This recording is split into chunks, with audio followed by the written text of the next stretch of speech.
सामान्य मनुष्य की तो बात ही क्या है। ब्रह्मचर्य बहुत बड़ी हमारी निधि है। भोगने की लालसा मन तुम्हें देगा, तुम अस्वीकार करो, क्योंकि भोगने से जैसे अग्नि में घी डालने से अग्नि और प्रज्वलित होती है, ऐसे इंद्रियां और बलवान होकर भोगों की तरफ तुम्हें घसीटेंगी।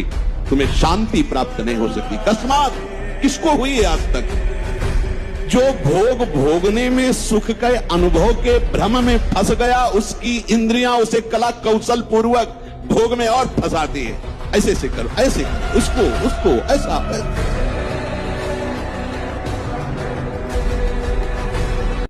इसीलिए ब्रह्मा जी ने कहा कि जो अपने ज्ञान बल से ऊंचाई पर चढ़े, हमने उनको भ्रष्ट होते देखा है, लेकिन जिसने हे नंदन आपके चरणों का आश्रय ले लिया, बड़ी बड़ी ऊंचाइयों को हंसते हुए पार कर गए।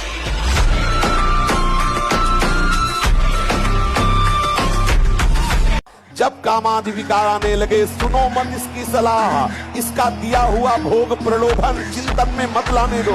उसी समय आप गाढ़ चिंतन करो। नहीं बन रहा, ठीक हो, चिल्लाओ राधा राधा राधा। बहादुर आदमी चोट लगने पर और खूंखार होता है। आज तक जो मारा गया है महान से महान, जैसे कोई बलवान आदमी किसी महाबलवान के चक्कर में फंसकर दब गया हो, अब अंदर अंदर वो अमरस से भर रहा है कि एक बार मैं छूट पाऊं कि बस फिर इसका सर्वनाश कर दूंगा। ऐसे ही साधक दांती पीस कर हाथ मसल कर बस सोचता है, एक बार केवल चांस दे दो प्रभु, एक बार फिर काम क्रोध लोभ मोह मत के जड़ को उखाड़ के फेंकूंगा। अभी तक पता था कि मैं काम विजयी हूं, लेकिन जड़ नहीं काट पाया तो ये नए किनगे छोड़ दिए। अब की किनगे नहीं काटेंगे, अब की जड़ उखाड़ कर।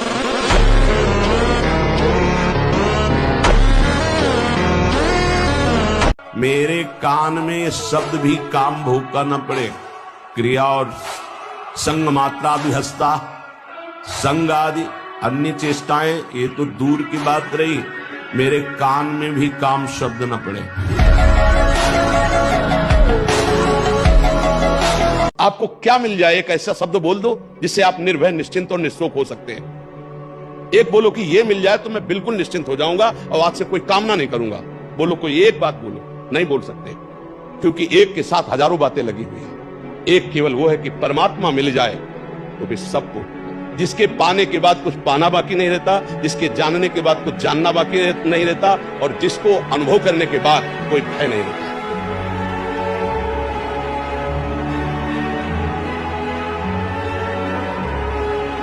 ये मन बहुत विचित्र है, और जो इस विचित्र मन को मार ले वही जगत बंधनी हो जाता, वही महात्मा हो जाता। घबराने की बिल्कुल जरूरत नहीं।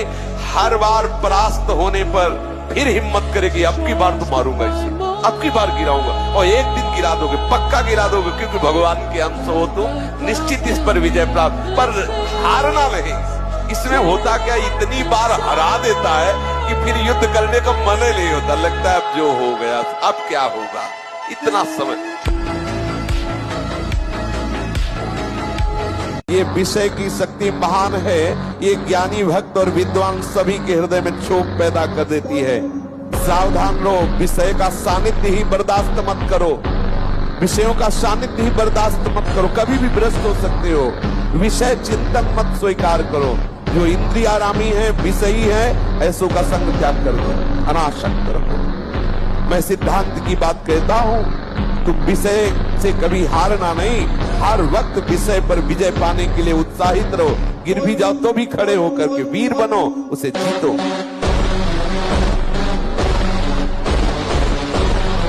बंद रखो अपनी खिड़कियों को, कहीं माया की हवा न घुस जाए। सच्ची सच्ची तुमने बहुत सामर्थ्य, जागो। अगर झुक गए तो रौंद दिए जाओगे।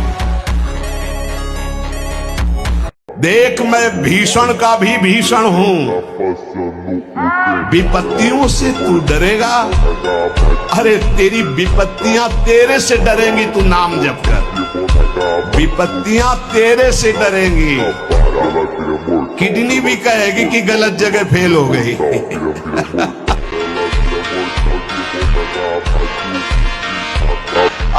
दूसरी जगह फेल होना था। अगर आप ब्रह्मचर्य नहीं तो ये मत करो। इसकी क्षमता केवल ब्रह्मचारी की है। इसे त्राटक क्रिया कहते हैं। इससे मन बहुत जल्दी वश में होता है, बहुत जल्दी। ये बिल्कुल इसका तो देखा है। और ऐसा एकाग्र पुरुष जो संकल्प करेगा वही हो जाएगा, उसकी क्षमता के अनुसार। हाँ, यदि अखंड ब्रह्मचारी वैराग्य मार्ग के पथिक हो तो चूक ना होने पावे प्रार्थना करते हैं। इंद्रियों को शिथिल ना होने देना, मन को शिथिल मत होने देना, नहीं तो ऐसा बंधन ये बांध देते हैं कि बड़े बड़ों को सर झुकाकर चलना पड़ता है, रौंद देती है माया। होगा वही प्यारे।